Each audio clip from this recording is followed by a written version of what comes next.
దేశవ్యాప్తంగా టోల్ ఛార్జీలు పెరిగాయి. 5% మేర ఛార్జీలు పెంచింది national highway authority of India.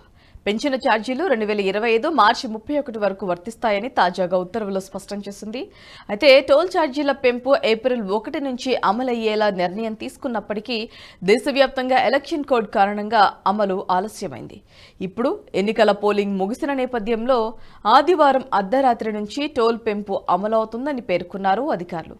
ఈ ఏడాది ప్రారంభంలో పెంపు నిర్ణయాన్ని జాతీయ రహదారులు, రోడ్డు రవాణా మంత్రిత్వ శాఖ, ఎన్నికల సంఘం ముందుకు తీసుకువెళ్లారు. అయితే ఎన్నికలు ఉన్న కారణంగా వాయిదా వేయాలని NHIA ఆదేశాలిచ్చింది. కాగా నేషనల్ హైవే నెట్వర్క్ కింద సుమారు 855 యూజర్ ఫ్రీజ్ పాసులు కూడా ఉన్నాయి. వీటిలో జాతీయ రహదారుల రుసుము నియమాలు 2008 ప్రకారం టోల్ ఛార్జీలను నిర్ణయిస్తారు.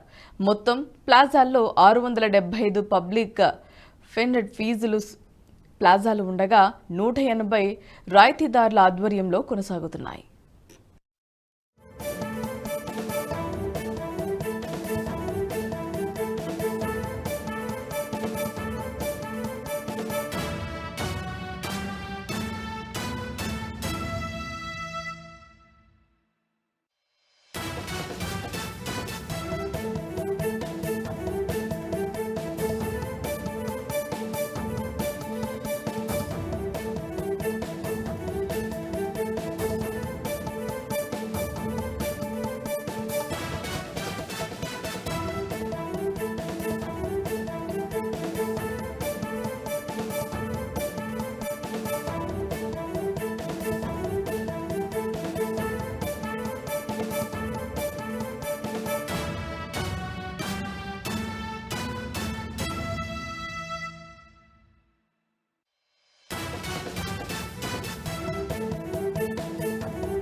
ఈ వీడియో మీకు నచ్చినట్టయితే లైక్ చేయండి, 10 మందికి షేర్ చేయండి. అలాగే కామెంట్ల రూపంలో మీ అభిప్రాయాలను మాతో పంచుకోండి. Nationalist hub group of channels ను సబ్స్క్రైబ్ చేసుకుని తెలుగునాట జాతీయవాద జర్నలిజాన్ని ప్రోత్సహించండి. ఈ వీడియో కింద ఉన్న బెల్ ఐకాన్ పై క్లిక్ చేయడం మర్చిపోవద్దు.